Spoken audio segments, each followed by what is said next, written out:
ako, baka mapasarap naman yung kwento ko. Good evening po sa ating lahat, Korte Supremo, aka Korte Supremo, at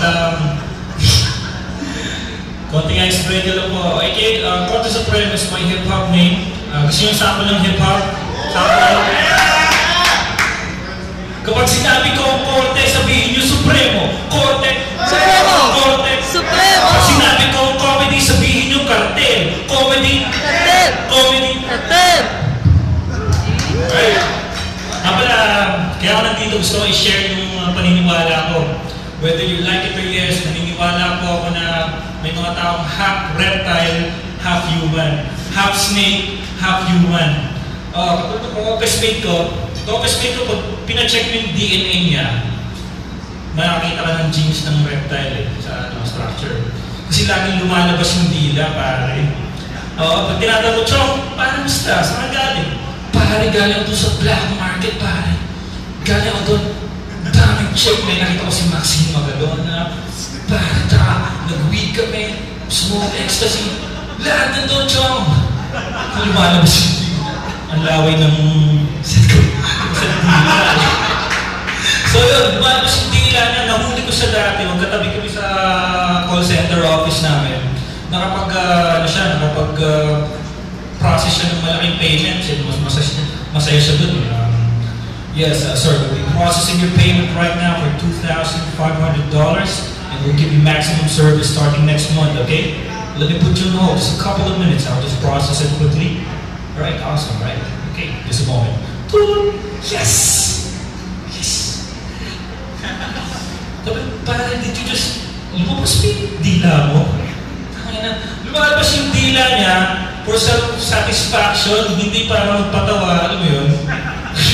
So, ay nahinala talaga reptile. Actually, kahit sa showbiz, sa music scene, may napapansin ako mga reptile. Half human, half reptile. 2007, galing akong office, binigyan ako ng brownies ng tropa ko. Sabi ko, ba't excited ka pa kainin ng brownies sa akin? Ano meron dyan? Just eat the fucking brownies, man. Just eat that shit. Sabi ko, okay, sige. Pag-uwi ko sa bahay, hindi ko alam, nilagyan niya ng weed pa. So, medyo after an hour, hindi ko alam, pag pumipikit ako, may mga cartoons pa. Alam mo, mga cartoons. Ano ko tayo na? Nagpapakanip na ako. So, ang gagawin ko, first time to. Nag-TV ako, napanood ko yung Hale. Ano yung bandang Hale? Yung kumanta ng to be, so all I gotta be, they said goodnight. Yung kanta niya lang, diba? May kanta silang Tagalog. Hindi ko alam kung dahil sa brownies yun, pero napansin ko lumalabas talaga yung dila, pare. Yung kinanta na yung tapos na ang lahat. Nandito kanina ko. Sabihin mo ang pag-ibig na lula na ating pinagtatanto. Sabihin mo ang pag-ibig. Siguro dahil sa video, nakikita ko lumalabas yung dila. Pero para sa amin, pinaka-paborito kong half reptile, half human, allegedly, si George Stregan Jr. Actually, second to eh. Si George Stregan Jr., napanood ko siya sa Pinoy box office, hinahabol siya ni Senator Bong Revilla. Tumalon siya sa tulay, pare. Pagkatuloy sa tulay, doon siya lumupag sa barko na maraming oil. So,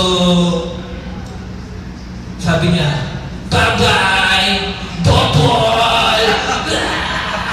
Lupos yung dila, so talagang reptile. So, ang pero may pinaka-the best sa lahat. Si Dick Israel, pare. Dick Israel, pinaka-the best sa lahat na reptile.